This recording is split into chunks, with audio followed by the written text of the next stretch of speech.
Hello and welcome to Library Connection. I'm Mandy Cantrell from the B.B. Comer Memorial Library here in Sylacauga. Before I get started with today's show, I'd like to thank TV47, Chris, Robert, everyone who helps us put on our program. We appreciate it very much. Today, joining me is Candice Hightower. She is with Coosa Valley Medical Center and she's a community education manager. I believe I said that right. Yes, ma'am. Great. So I'm glad you're joining us today. Thank you so much for having me. Good morning. We are glad you're here, and we're going to be talking a little bit about mental health issues in our society today. And since you work, that's kind of what you do at the hospital, isn't it? It is. Yes, ma'am. Tell about yourself, though, first, before we get started. Well, like you said, my name is Candice Hightower. I work with the Senior Behavioral Unit at Coosa Valley Medical Center. I'm actually an LPN. I've been doing this now for about 6 years, since 2016. I have a background in long-term care, hospice care, and I entered the mental health field with very little knowledge, to be honest with you. I've learned a lot in the past 6 years, and I'm just very appreciative that you guys have me on today to talk to these guys about the importance of mental health, prevention, and awareness. Thank you. Well, I tell you, I know you and I were talking just a few minutes ago. I think mental health issues have been around forever. Oh, absolutely. But are just more talked about, more in the news in the last few years, which is a good thing. It We is. need to be educated about that. The more we talk about it, the more we can learn. So I always encourage people to have those difficult conversations. Sometimes they may be a little uncomfortable, but absolutely to talk about those things and help those that are in need. Are struggling. That's right. Now you work at CVMC, right? Yes. What is your position there, and how do you work with the seniors? I do, yes ma'am. Yeah. My actual title is Community Education Manager, and it's my responsibility to educate our community on mental health and then the resources that are available to them. All right, great. Now I know we hear the term mental health a lot, and I mean, we throw that term around. What exactly does that mean? Maybe it's obvious, I don't know. Oh, but no, what exactly that's a good does that question. mean? The definition of mental health is actually a person's condition in regards to their psychological and well-being, emotional well-being. There was actually a time when discussing one's mental health was considered taboo. So like you said, people struggled behind closed doors. Now it's more prevalent, and you talk about it. They put on a smile for the rest of the world when they were really struggling behind closed doors. So thankfully that's changed. Yes. And like I said, it's my responsibility to get out and educate people and let them know that mental health is as important as taking care of their physical health. It sure is. It sure is. How do we know if a friend or a family member, or if we have a problem? Right. That's a good What kind of question. signs and things do we look for? It's really important to listen to the verbal as well as the nonverbal cues. Okay. So first of all, you need to let people really talk and listen to them. Let them know that there is a no judgment zone so they can talk freely and comfortably. Also, if you notice that someone is not as apt to socialize anymore, they're not seeming to enjoy things that they once did, they're struggling to keep up with work or in parenting, those day-to-day routines, it's probably time for a check-in. Being able, or unable, to handle stress with normal coping strategies, engaging in risk-taking behaviors, self-medicating with drugs or alcohol, all of those things are indicators that maybe it's a time for a check-in and to encourage that person to talk to their primary care physician. Right. So would that be the first step, to get in touch with your doctor? Yes, ma'am. That's always the first step. Okay. Good step to take. Have that primary care physician guide that person on what next steps to take. Good. And going back to what you said about the things we can do, I love the fact that you said we can listen. I know in today's world it's mostly I'm listening, but I'm trying to think about what I'm going to say because I'm in a hurry or whatever. So that is very important, isn't it? Absolutely, it is, to slow down and really hear what they're saying. Like I said, if you will pay attention to those nonverbal cues, sometimes those are as important as the verbal. Do they affect older people, younger people more, men, women, different things like that? It's actually estimated that 20% of people ages 55 and older experience some type of mental health concern. Oh, okay. The most common are mood disorders, which include depression, and bipolar disorder. And with that being said, mental illness can affect anyone. It doesn't discriminate against age, sex, gender. While we specialize in the treatment of those 55 and older on SBU, we're still active in the school systems. We take any opportunity that we can to educate, to create awareness and prevention around the topic. Statistics show that women report depressive symptoms more often than men. But it may also be because men sometimes are more hesitant to have that conversation with their doctors. That's true. They could be. Yeah. They could be. Now, you talked about the SBU. That Yes, is the ma'am. Senior Behavioral Unit, It is. right? Senior Yes, Behavioral at the Unit. hospital. Mhm. What is that exactly? Okay, we call it the SBU. It does stand for the Senior Behavioral Unit, and we specialize in the mental health treatment of those 55 and older. It's an inpatient setting on 3rd floor there at Coosa Valley in Sylacauga. And people tend to ask me often, what does that look like? What does a typical day look like? Right. So if you're a patient on SBU, it looks like the same as if you're a patient on 2nd floor receiving treatment for any other medical issue. We have physicians that round. If there's ever a change in the medical status of our patient, of course, there's a physician there. It's actually Dr. Laura Dykeman to address those issues. We have a recreational therapist that does activities with our patients, one-on-one, individual and group therapies. A social worker that's there to assist with many things, but she helps with discharge plans to make sure that that patient has a safe discharge once they leave us. So there's a lot going on our unit. It's pretty busy. We have our staff available 24/7, 365, and everybody has the same common goal. We want to make sure that our patients are safe and that they're cared for and have a good quality of life. Wow. That sounds like you have a lot of fun things too. I mean, Yes, with the we do. therapy. We absolutely do. That's awesome. Yes, And that's ma'am. here in Sylacauga. It is, yes ma'am, 3rd floor at the hospital. How would somebody get in touch with you if they needed, if they think they might need some help there? Anybody can make a referral to our unit. Oh, okay. They can do so by calling 256-401-4670. And like I mentioned, our staff is available 24/7, 365 days a year. They're all well equipped to take that phone call. And I must say this also, if someone calls us and they don't necessarily meet our criteria, Sure. our staff knows how to handle those conversations and then meet those patients or those people and their individual needs. Right. And we will resource and we'll find them the help that they need. There's the flyer right there. Yes, that ma'am. tells a little bit about the criteria and. Yes, ma'am. This just has our inpatient admission criteria.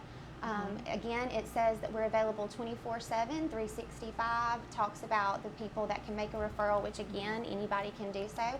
And it lists my information right there and our inquiry line. All right. Well, great. Well, we're going to pause for a commercial break, and we'll be right back and talk some more with Candice. The Maxi Vesey Senior Adult Activity Center offers the senior citizens in the Sylacauga and surrounding areas lots of fantastic activities throughout the week. Sewing, ladies bridge, quilting, game-o-rama, ceramic classes, bingo, travel club, and lots more. It's all at the Maxi Vesey Senior Adult Activity Center located next to the J. Craig Smith Community Center in Sylacauga. Don't spend any more time alone. Get out, make new friends, and have fun. Sylacauga's best kept secret? No more. Harvey's on Noble is the place to go for the area's best food and drinks. Whether you're in the mood for steak, burgers, salad, seafood, or dessert, Harvey's on Noble will not disappoint, and the atmosphere is perfect for catching the big game or just relaxing after work. Harvey's is open for dinner Wednesday through Saturdays, so round up the family and we'll see you at Harvey's on Noble, downtown Sylacauga. Great. What am I going to do now? Time to visit Brown's Auto Collision. No problem at all. We've contacted your insurance company and we can get you back into original condition right away. And I just want to remind you that all of our work is covered by a lifetime warranty. We're done. Wow, that was easy and looks great. Brown's Auto Collision. Where quality is no accident. Welcome back to Library Connection. I'm talking with Candice Hightower. She's the Community Education Manager of the Senior Behavioral Unit with Coosa Valley Medical Center here in Sylacauga. And I'm glad she's here today. This is a very interesting topic, something that we don't often talk about, but we are more now, and I'm so glad we're able to share this information. We talked about the SBU, the Senior Behavioral Center. Let's look at some of the pictures that you sent. Okay, yeah, that's the hospital. Yes, ma'am. That's Coosa Valley Medical Center, like we talked about, located here in Sylacauga. We're on the 3rd floor. Mm-hmm. This is some of our renovation, new lobby. That's we have very new furniture. nice. Very nice. That is very nice. Yes, like ma'am. that. We're very proud of that. Yeah, another angle there. That's pretty. This is our program director, Miss Renee Smith. Renee's been with us for about 8 months now. She has a master's in social work. She is a wonderful leader, patient advocate. Yes. Myself and some of our staff are RNs.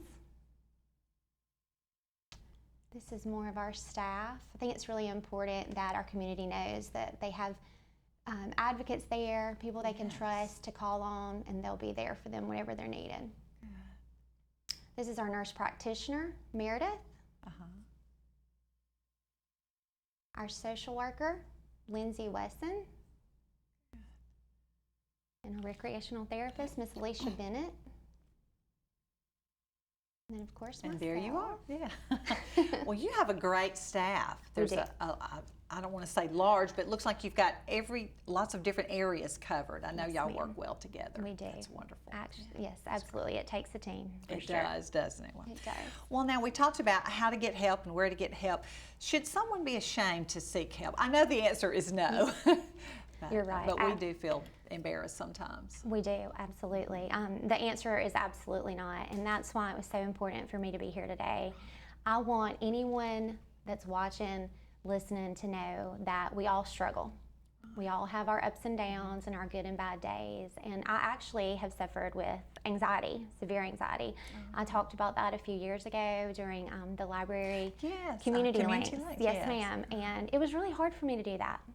In all honesty, it was really hard for me to do that, and I had struggled for years, and finally decided I needed to talk to my primary care physician, which I did, and I won't say that I have nothing but good days, that there's not days where I struggle, but it's a lot better, and because I sought that help, I'm better equipped to handle those stressful situations. That's right.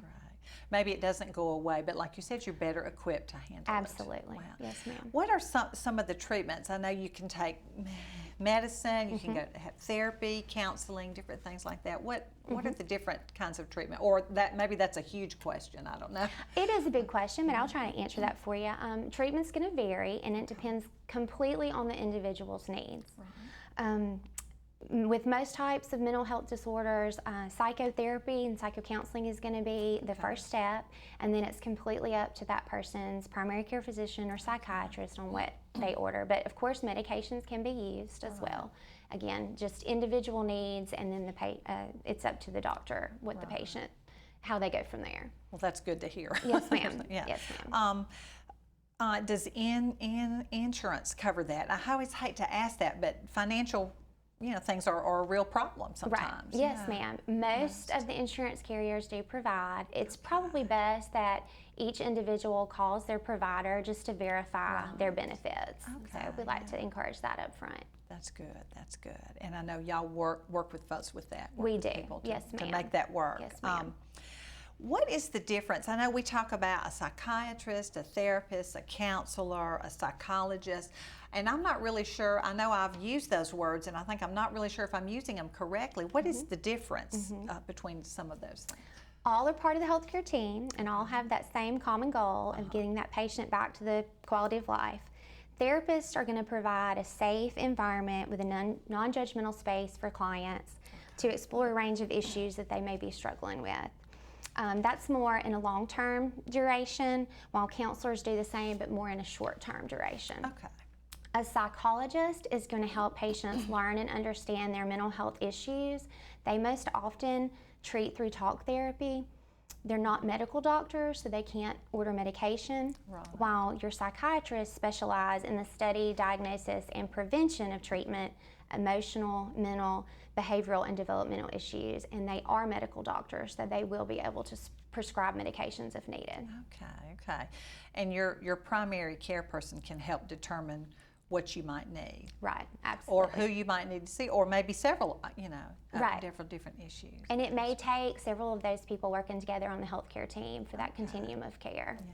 And I'm sure it's not a quick fix just like that. It takes a little while to work through It does. all the things. It does. Yeah. Yes, And you ma'am. can do all of that here, most of that here, I'm sure. All of that here. You sure can. That is great. Yes, ma'am. So again, how would we get in touch with you, or who is the person we call our primary care physician, right? Well, not necessarily. If a person feels more comfortable because he or she's been seeing that doctor for years, of course, they are all aware of our service, so they can talk to them first. But anyone can make a referral to our unit. So if they have questions, if they want to make a referral, they're concerned about a friend or loved one, they can pick up the phone and call 256-401-4670.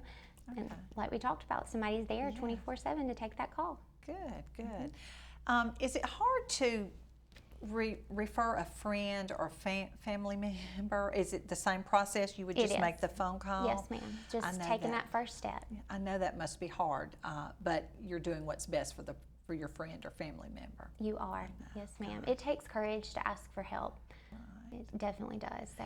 And sometimes I guess it takes someone else to help you, or Right. to see that there is a problem. I think sometimes it takes an outsider to recognize that there's an issue. And of course, it's always a good idea to have that conversation with that person Right, up front and prior to. But yes, ma'am. Yes, good. What you want to do, though, is make sure that person is safe. That's true. And That's if it true. saves a life, having that conversation is worth it. Right. And I know we talked about men, women, young, old. It does not discriminate. All of that does No, not ma'am. discriminate at all. When I was going through my personal journey, I actually shared with my mother that I was struggling, and she said, well, you're just too blessed to be stressed. I mean, you have everything to be happy for, and she was right. And so because of that, I felt really guilty that I did have bad days. But again, I just needed to make that first step and talk through some of the things that I was going through, and here I am. And don't wait. That's right. Don't wait. Don't wait, because it's preventable. Yes. It's absolutely preventable. Just make that first step. Good. We're going to pause for another commercial break, and we'll be right back and talk some more with Candice. The Maxi Vesey Senior Adult Activity Center offers the senior citizens in the Sylacauga and surrounding areas lots of fantastic activities throughout the week. Sewing, ladies bridge, quilting, game-o-rama, ceramic classes, bingo, travel club, and lots more. It's all at the Maxi Vesey Senior Adult Activity Center located next to the J. Craig Smith Community Center in Sylacauga. Don't spend any more time alone. Get out, make new friends, and have fun. Silicaga's best kept secret? No more. Harvey's on Noble is the place to go for the area's best food and drinks. Whether you're in the mood for steak, burgers, salad, seafood, or dessert, Harvey's on Noble will not disappoint, and the atmosphere is perfect for catching the big game or just relaxing after work. Harvey's is open for dinner Wednesday through Saturdays, so round up the family and we'll see you at Harvey's on Noble, downtown Sylacauga. Great. What am I going to do now? Time to visit Brown's Auto Collision. No problem at all. We've contacted your insurance company and we can get you back into original condition right away. And I just want to remind you that all of our work is covered by a lifetime warranty. We're done. Wow, that was easy and looks great. Brown's Auto Collision, where quality is no accident. Welcome back to Library Connection. I'm talking with Candice Hightower. She's the Community Education Manager and works with the Senior Behavioral Unit Yes, ma'am. at Coosa Valley Medical Center. I wanted to say you're at CVMC, the SU, so it's a lot of SBU, a lot of letters there, but I want everybody to know what we're talking about. We talked a little bit, we've talked a good bit about what you do with adults and seniors. What about suicide, which I guess is not it's not just teenagers. That affects everybody. It But does. what are some signs that we look for suicide prevention? I'm really glad you asked that question because September is actually Suicide Awareness and Prevention Month. good. So I'm going to be talking about this a lot in the next few weeks. Like I said before, mental illness does not discriminate against age, religion, sex, social status. We're all susceptible. So the most important thing that we can do is talk about it, normalize having conversations that may be a little uncomfortable. Allow others to talk, really listen to them, notice those nonverbal cues. Do they no longer seem interested? Are they self-medicating, like we said? Right. Go ahead. I'm A sorry. real change in behavior is what I hear. Right, Sometimes. Right. A real No, change. loss of appetite, loss of interest, those things. And when you know someone well, you can pick up on those pretty easily. That's true. That's true. So we look for those, and we can call you. Oh, to yes, get ma'am. some Yes, help. ma'am. Again. What kind of work do you do with suicide prevention? I'm actually fixing to kick off what's called the Love Like Lexi project in the school systems. Okay. I've teamed up with an advocate out of the Phoenix City area, and we're going to be going into the school systems to educate the students. But my job in this role is actually to educate those 55 and older healthcare professionals of our services and how we can assist those in that age population.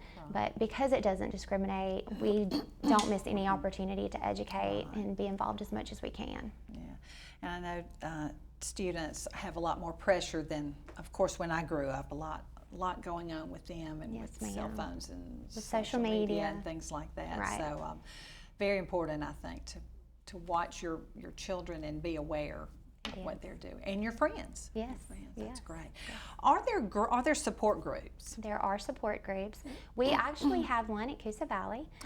Since COVID has happened, we've seen a decline in the participation, but we meet the first Wednesday of every month in the chapel there at Coosa Valley, and we just encourage, it's actually called the Caregiver Support Group. Okay. We encourage anyone that's a caregiver that needs that support, or anyone that's suffering from mental illness, to come participate. We provide them a safe place to discuss, and a place for them to get education. Occasionally our healthcare providers will come by and educate on different topics and give new perspectives. So we would like to see that participation increase now that people are more comfortable socializing, but it had declined there for some time. Most everything has declined Yes, during ma'am. COVID, but I hope we're starting to come back. I think so. I think so.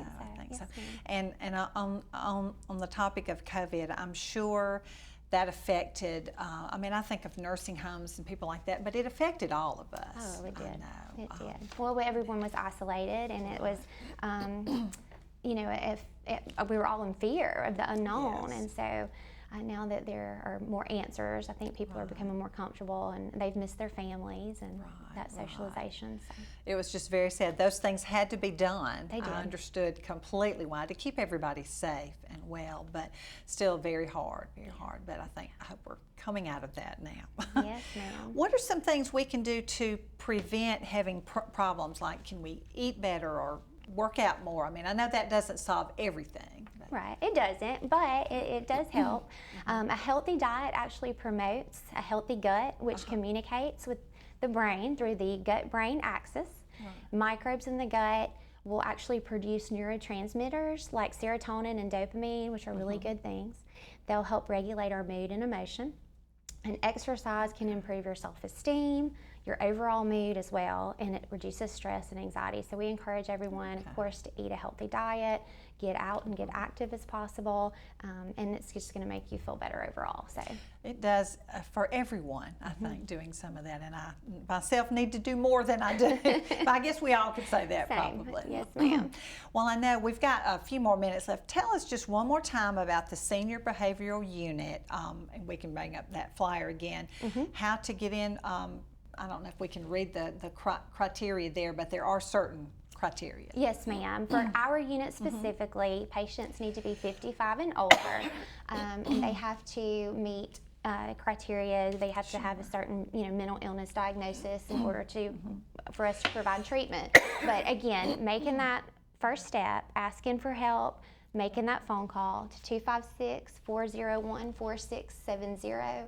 one of our trained, experienced staff members is going to take that call, and they will take all of that person's information and then go from there. It's so individualized. It's completely based off that patient's needs, and that will be assessed during that phone call.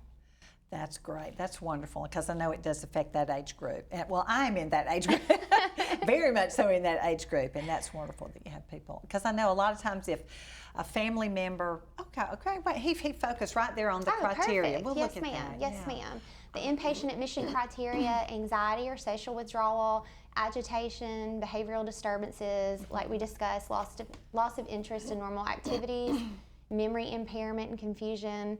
And it's not limited to those things. Those are just some highlights there. But if you're concerned, the best thing to do is make that call.